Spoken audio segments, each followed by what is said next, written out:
Hello friends, নমস্কার। কৌশলী official ব্লগে আরও একটা নতুন ব্লগে আপনাদের সবাইকে স্বাগত জানাই। আজকে উঠতে অনেকটাই বেলা হয়ে গেছে, যাই হোক সকালে উঠে এখন চা খাওয়া হয়ে গেছে আর জলখাবারও বানালাম। তো যে জলখাবারটা বানিয়েছি সেটা এখন মায়ের কাছে, মা ওখানে ঠান্ডা করছে, তারপরে আমাদেরকে দেবে। আর এখানে আমি তার চাটনিটা বানাচ্ছি। আজকে চিকেন হবে, চিকেন কোনো একটা রেসিপি হবে।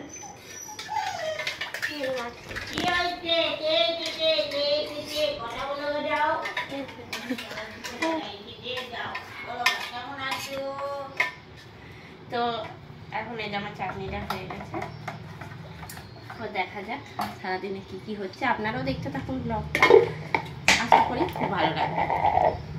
এবার হাত থেকে পড়ে যাচ্ছে, ঠিক কেউ আসবে। হচ্ছে আজকের আমাদের সকালবেলার জলখাবার। এটার নাম কি আছে? এটা দিদি বানিয়েছে, দিদি এর নাম জানে। এটা মানে দই দিয়ে, সুজি দিয়ে, চাল দিয়ে এক কাপ চাল দিয়ে একটা খুব ইজিলি রেসিপিটা বানানো যায়, আর খুব পেট ভরা আর খুব টেস্টিও। আর এটা সাউথ ইন্ডিয়ান ডিশের মতন, তাই না? তো যাই হোক, তুমি এটা এখন কাটাকাটি করো, আবার আমি পরে দেখাচ্ছি কি হচ্ছে।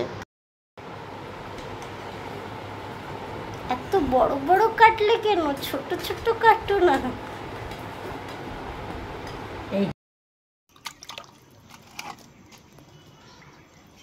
এখন আমি মাংসটা ধুচ্ছি।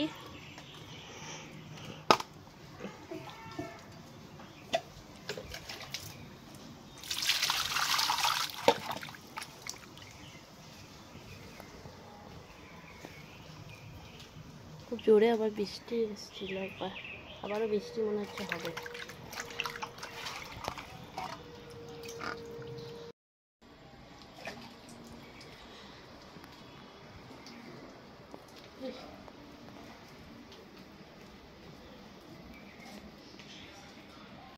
এখানে এখন চিকেনটা ম্যারিনেট করে রাখা হয়েছে, আর এখানে হচ্ছে ভাত। আজ বড় হাঁড়িতেই ভাত হচ্ছে।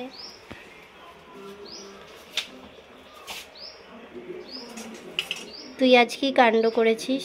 কোনো কাণ্ডই করিনি, ঢাকা দেবো। দিয়ে দাও, ঢাকা দাও। তারপর কি হবে? কতক্ষণের জন্য এটা ঢাকা থাকবে? পটল পোস্ত হবে এটা। না না,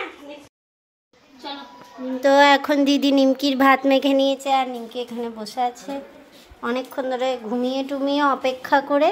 আর কোনো দিকে তাকাবে। এবার যাচ্ছে ভাত খেতে। যাও যাও যাও যাও, তাড়াতাড়ি যাও। তো আজ দুপুরে নিমকি ভাত খাবে তো? মাংসের থালা বাটি যা আছে দে, ধুয়ে দিচ্ছি কিছু। আমি সব রেডি করে এসেছি, পোস্তটা খালি করে।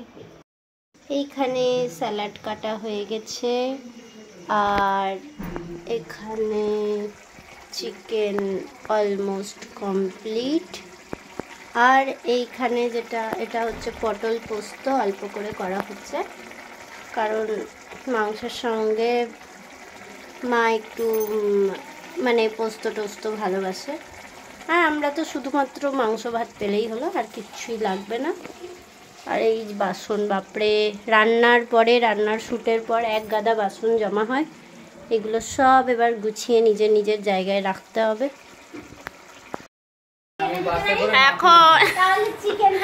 এখন এই যে চা খাচ্ছি, আর এই যে নিমকি এখন বসে আছে।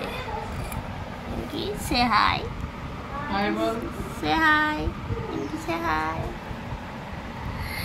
তো দুপুরে তারপরে খেতে বসলাম, খেয়ে নিয়ে ফোন কাটছিলাম। আজ দুপুরে ঘুমোইনি, না দুপুরে ঘুমাচ্ছি, লেটে উঠছি, রাত জেগে এডিট করছি, আবার